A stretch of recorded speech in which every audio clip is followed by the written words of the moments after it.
Patient का इलाज करना था और यहाँ तो लगता है मैं ही पेशेंट बन जाऊंगी। कभी यहाँ तबादला कर देते हैं तो कभी वहाँ। ये कैसा जीवन है? क्या फायदा इन सब का दी? मुक्ति से कुछ दूर ही बैठी शक्ति मुस्कुराती हुई मुक्ति से कहती है, उस वक्त भी तुम लोगों को बचाती और इस वक्त भी। तुम लोगों को बचा ही रही हूँ तो गम किस बात की? अपनी वर्दी पहन और निकल पड़ो काम पे, चलो। अपनी बहन की बात सुनकर मुक्ति वहीं पास के ड्रॉअर में टंगी हुई अपनी पुलिस की वर्दी को उठाकर जैसे ही पहनती है, 5 बज गए, मुझे पुलिस स्टेशन चलना चाहिए। मैडम शक्ति अपने काम से कभी भी पीछे नहीं हटती।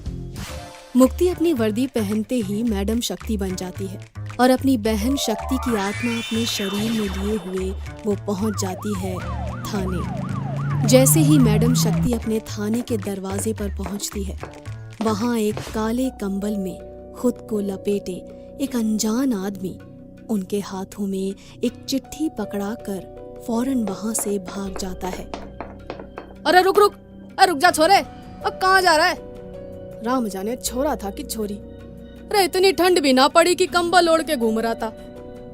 इसके पहले ही मैडम शक्ति कुछ समझ पाती, वो संदिग्ध व्यक्ति अदृश्य हो जाता है।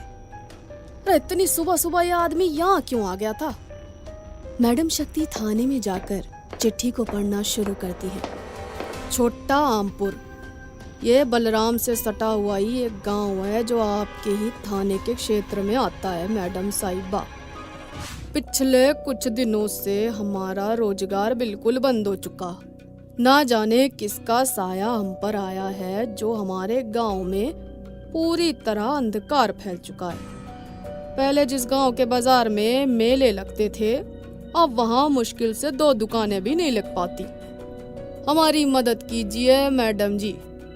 ना जाने ये कैसी काली शक्ति है जो हम सब पर अपने हुकूमत बना रही है। इस शक्ति से मैडम शक्ति ही हमें बचा सकती है। हेल्प। अच्छा तो ये बात है।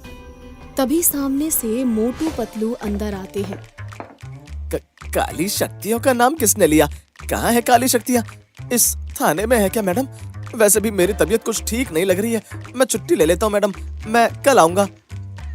धरू क्या कान के नीचे?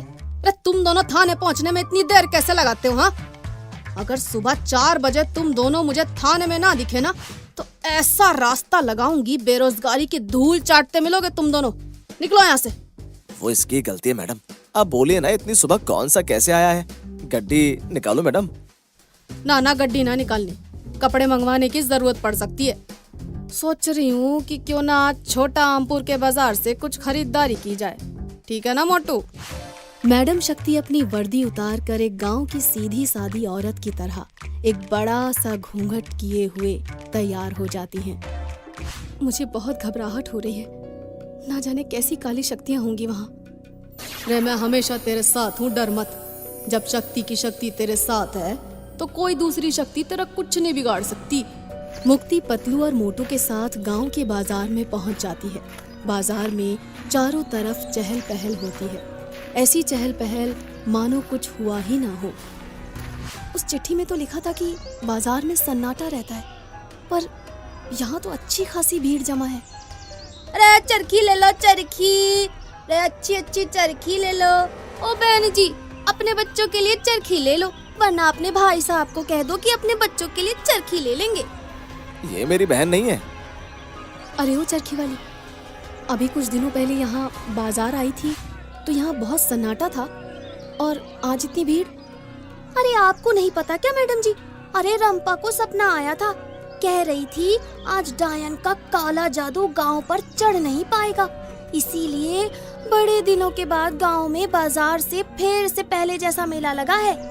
बाजार इतना खूबसूरत था जो किसी का भी मन मोह ले। कहीं मिठाइयाँ, कहीं नमकीन, कहीं पटाखे, तो कहीं पर खिलौनों की दुकान थी।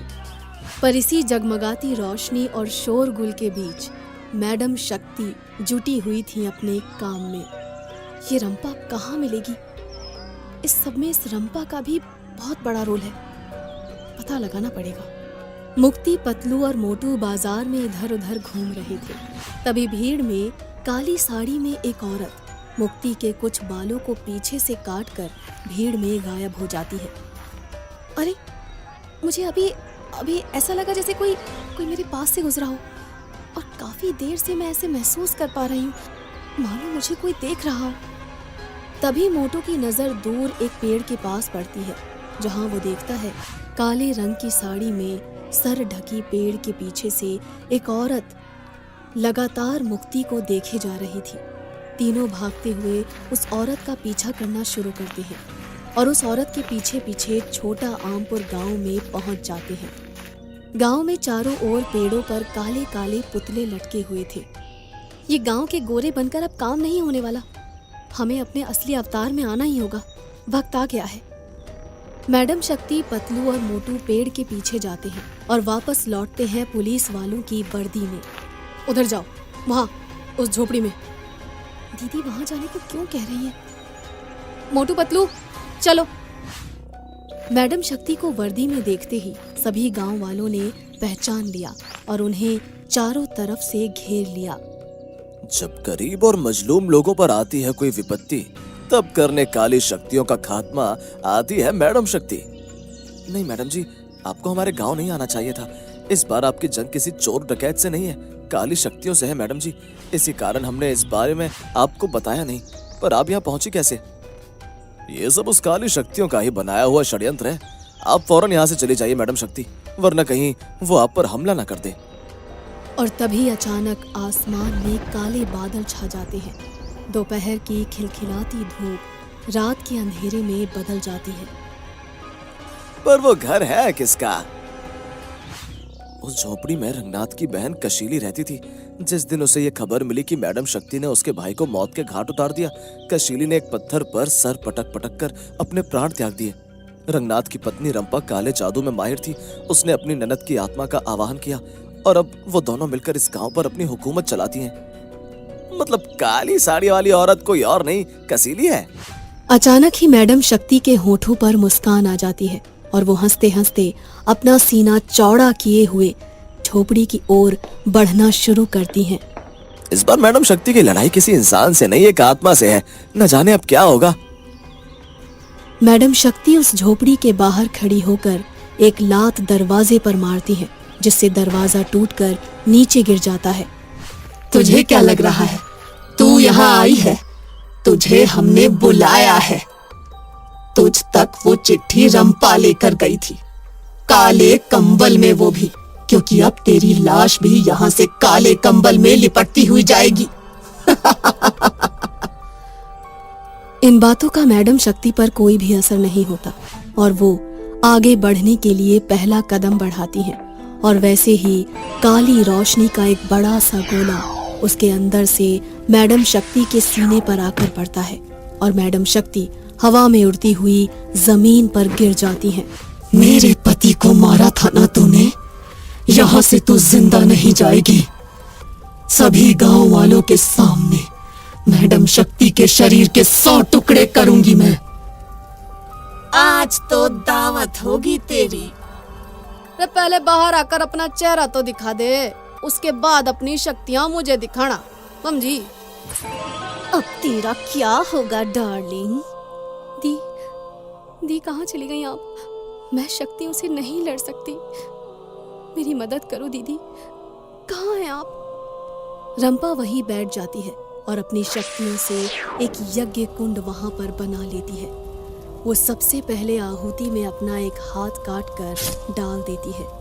अब दूसरी आहुति जाएगी तेरे हाथ की, सुन लिया मैडम शक्ति?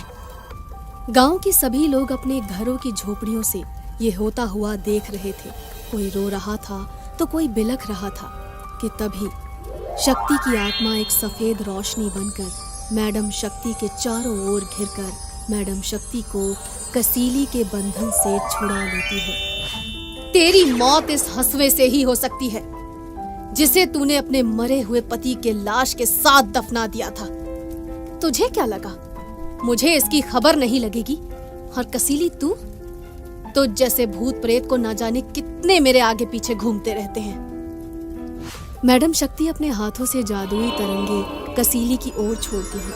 इस वक्त पतलू भागकर एक बोतल लेकर आता है और मैडम शक्ति कसीली की आत्मा को उस बोतल में भर लेती है। हमसे गलती हो गई मैडम, हमको माफ कर दो। शक्ति मैडम, हम यहाँ से जा रही हैं, अब कभी नहीं आएंगी, समझा करो। अरे हमें माफ कर दो, हम यहाँ से चले जाते हैं। और मैडम शक्ति के कुछ करने के पहले ही रंपा पर अपनी जादुई शक्तियों का इस्तेमाल कर उसे गांव से अदृश्य कर देती है। गांव में फैला हुआ अंधकार अपने आप गायब हो जाता है और गांव में फिर से रोशनी आ जाती है। सभी गांव वाले मैडम शक्ति के नाम का जयकारा लगाने लग जाते हैं।